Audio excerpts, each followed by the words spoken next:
മൂവർ സംഘം വീണ്ടും ജൈത്രയാത്ര ഇവിടെ ആരംഭിക്കുകയാണ് സുഹൃത്തുക്കളെ. ഈ 3 തലയും ഒരുമിച്ച് വരികയാണെങ്കിൽ അവരുടെ ഉദ്ദേശ ലക്ഷ്യങ്ങൾ എന്തായിരിക്കും എന്നറിയണമെങ്കിൽ ഇവരെ ഇതിന് മുന്നുള്ള യാത്രകൾ കണ്ടാൽ മതി. കണ്ടിട്ടുള്ളവർക്ക് ഞാൻ പറഞ്ഞ കാര്യം പിടിയിട്ടും, കണ്ടിട്ടില്ലാത്തവർക്ക് വേണ്ടിയിട്ട് ഇവരുടെ മുന്നത്തെ യാത്രയുടെ ലിങ്ക് ഞാൻ ഇവിടെ താഴെ കൊടുത്തേക്കാം. ഒന്നെടുത്ത് നോക്കൂ. ഇവരെ പറ്റിയുള്ള ഏകദേശം ഒരു രൂപരേഖ നിങ്ങൾക്ക് കിട്ടും. ഞാൻ ഈ പറഞ്ഞുകൊണ്ടിരിക്കുമ്പോൾ ദീ ഇരിക്കണ ബോർഡ് കാണുമ്പോഴത്തേനും നിങ്ങൾക്ക് സംഗതി പിടികിട്ടും. അതെ, കുഴിമന്തി അത് തന്നെയാണ് ഇവരുടെ ഉന്നം. പക്ഷെ ഉന്നത്തിലേക്കുള്ള കൗതുക ലേശം കൂടി പോയിട്ട് നമ്മുടെ താരം ആ മൊബൈൽ എടുക്കാൻ അങ്ങ് മറന്നുപോയി. പിന്നെ ഇപ്പം എന്ത് ചെയ്യാൻ പറ്റും? മൊബൈൽ ഫോൺ എടുക്കുക, തോണ്ടുക. പോസ്റ്റേ പിടിച്ചിരിക്കുമ്പോൾ നമുക്ക് നല്ലൊരു സുഹൃത്തായിരിക്കും നമ്മുടെ മൊബൈൽ ഫോൺ. അത് തോണ്ടി അങ്ങനെ കുത്തി ഇങ്ങിട്ടിരിക്കുക. അങ്ങനെ ഇരിക്കുമ്പോൾ ദാണ്ട് നമ്മുടെ താരം തിരിച്ചു വന്നിരിക്കുകയാണ് മൊബൈൽ ഫോണൊക്കെ ആയിട്ട്. എന്താ ഒരു ആറ്റിറ്റ്യൂഡ് അല്ലേ?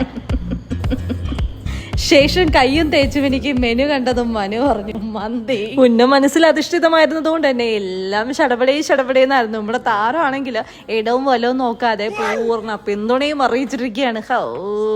ആ മുഖങ്ങളിലെ ആ ഒരു രക്തശോഭ നിങ്ങൾ കാണണില്ലേ? അങ്ങനെ മൂവരുടെയും കാത്തിരിപ്പിന് വിരാമം ഇട്ടുകൊണ്ട് അവരെ ആനന്ദ തുന്തിലിറക്കി അറട്ടിക്കാനായിട്ട് മന്തിയുടെ സ്റ്റെപ്പായിട്ടുള്ള വരവ് അറിയിച്ചുകൊണ്ട് പൂർണ്ണമായും മന്തി ടേബിളിൽ ആയിരിക്കുകയാണ് സുഹൃത്തുക്കളെ.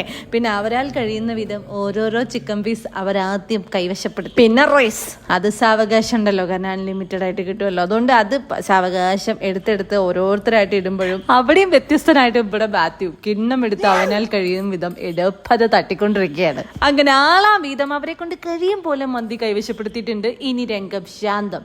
ഇനി ഇവിടെ നടക്ക് പുറത്ത് യുദ്ധം അതിന്റെ പരിസമാപ്തിയിലേക്ക് കടന്നുകൊണ്ടിരിക്കുന്ന സമയത്ത് കിണ്ണം തകൃതിയായിട്ട് പഠിച്ചെടുക്കുന്ന തിരക്കിലാണ് ലെയ് മാത്യൂസ്. ഇതേസമയം മനുമോന്റെ പ്ലേറ്റിൽ നോക്കുകയാണെങ്കിൽ എല്ലും തോലും മാത്രമേ അവൻ അവശേഷിപ്പിച്ചിട്ടുള്ളൂ. അങ്ങോട്ട് നോക്കൂ. നമ്മുടെ താരത്തിന്റെ പ്ലേറ്റിലാണെങ്കിൽ പൊടി പോലുമില്ല കണ്ടുപിടിക്കാൻ. ഇവിടെ പിന്നെ നമ്മുടെ മാത്യൂസ് ജീവിച്ചുകൊണ്ടിരിക്കുകയാണ്. അതിനൊരു അവസാനമില്ല. ഒടുവിൽ ഓരോ ലൈം ജ്യൂസും കൂടി ആയപ്പോ ശോഭം കൈകൾ വീണ്ടും തേച്ചു മിനുക്കി അവര് പുറപ്പെടുകയായി. അങ്ങനെ അംഗം വിട്ടെല്ലാം കഴിഞ്ഞ് വിശ്രമിച്ചിരിക്കുന്ന വേളയിലാണ് ആ കാഴ്ച കണ്ടത്. സൂക്ഷിച്ചു നോക്കിയാൽ നിങ്ങൾക്കും കാണാം. വെയിലും മഴയും കുറക്കന്റെ കല്യാണം എന്ന് പറഞ്ഞ ആ കാഴ്ച കാണാൻ പുറപ്പെട്ടത് മനുമോൻ എങ്ങോട്ടോ നടന്നകലുകയാണ്.